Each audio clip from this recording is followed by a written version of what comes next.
I want to talk about something that a lot of people don't want to face: self-pity. That feeling that creeps in when life seems unfair. When you're stuck in a job you despise, when relationships fall apart, or when your dreams seem too far out of reach. We've all been there. I've been there. But here's the truth. Pity is poison. It slows you down, steals your drive, and holds you back from becoming who you're meant to be. Let me share a quick story. When I was a kid, I moved from Buffalo, New York, to Brazil, Indiana. My childhood wasn't exactly picture perfect. I was expecting a huge pity party, maybe some sympathy balloons, or even a cake to make me feel better. But guess what? It didn't happen.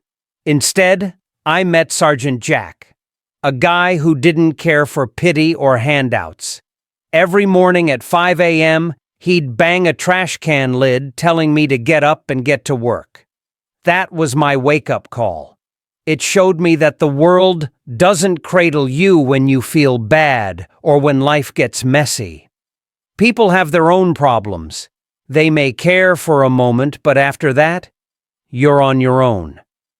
Pity may feel sweet at first. Friends and family listen, pat you on the back and say, "Oh, you poor thing." It's comforting, but if you get hooked on pity, if you're always looking for it, you lose your independence. You become a slave to people's approval, and meanwhile, the real world keeps moving on, leaving you behind in your pity bubble. That bubble gets weaker, and you get further from your goals. I've said this before and I'll say it again. We don't get time back. Every minute spent feeling sorry for yourself is a minute you're not working on your future. It's gone. The question is, what are you doing with the time you have? When you're complaining about how life isn't fair, nobody really cares. Not because people are heartless, but because they're dealing with their own struggles.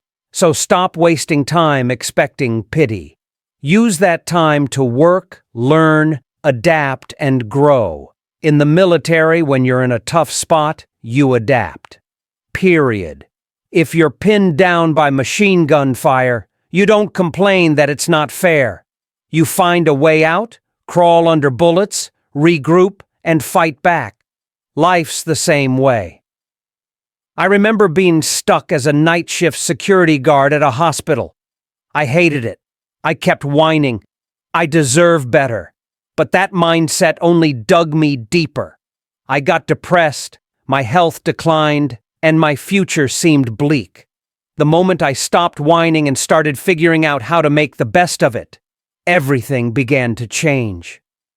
I saw that job for what it was, a stepping stone, not a prison. I get it. Stress, trauma, heartbreak, frustration, all of it is real. But the world doesn't stop because you're upset. The yard still needs mowing. Homework still needs to be done. That project at work still has a deadline. You can mope, drag your feet, or you can get to work. But the truth is, the job has to get done. Here's the thing.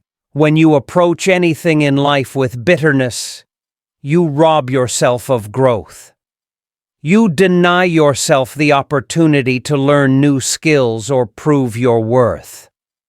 Too many people waste their days living in the past or dreading the future. They stay stuck in the regrets of lost opportunities or in the frustration of the bad hand they were dealt. But that's wasted energy. All you can control is the present. If you want to change your situation, start now. Use the present moment to get better. Study more. Train harder. Put in extra hours at work to show your boss you're serious. Start that side hustle you've been dreaming of. Do something. Because if you don't, you'll stay stuck, and nobody's coming to rescue you. Some of us think we're too good for certain jobs. We mope around, doing the bare minimum, complaining to everyone that we deserve more. That mindset poisons you. It makes you unteachable. But humility? That's a superpower. When you're humble, you say, okay, I'm at the bottom right now, but I'm going to learn everything I can. I'll scrub these floors like it matters, because it does. You soak up knowledge. You serve your team. You prove yourself day in and day out. And guess what? Doors open. People notice. Your future boss might see that grit and offer you a better spot. Take Master Sergeant William Crawford, for example. He was a janitor at the Air Force Academy. To the cadets, he was just an old man cleaning floors. They had no idea he'd won the Medal of Honor in World War II. He'd crawled through enemy fire, tossed grenades, and saved American lives. But after the war, he chose to humble himself and work a job cleaning bathrooms. He never bragged or demanded respect. When the cadets learned about his past, they realized the true greatness right in front of them, cleaning their bathrooms. That's the power of humility. He didn't need pity or praise. He did his work with quiet honor. Here's the hard truth. No one owes you applause for your pain. No one is going to fix your problems just because you had a tough time growing up. You have to do the work. If you let your problems crush you, you'll stay stuck in that dark space forever. You'll never grow. You'll never step out of your comfort zone. You'll stay average, or worse. It's not fair? Welcome to the club. Everyone's got their struggles. Some just hide them better than others. Maybe you're at an entry-level job right now. Maybe you hate it. But ask yourself, what can I learn here? How can I get better so I'm ready for the next step? If that's your attitude, take action. Show up early. Learn every role. Be a team player. That combination of a winning attitude and relentless action will put you on the fast track to new opportunities. I call it trained humility. It's the discipline to keep going back to the bottom, even after you've climbed a few rungs. Why? Because growth never stops. The moment you think you've arrived, you start slipping. Stay hungry. Stay curious. Keep serving others. Keep pushing yourself to learn from every situation.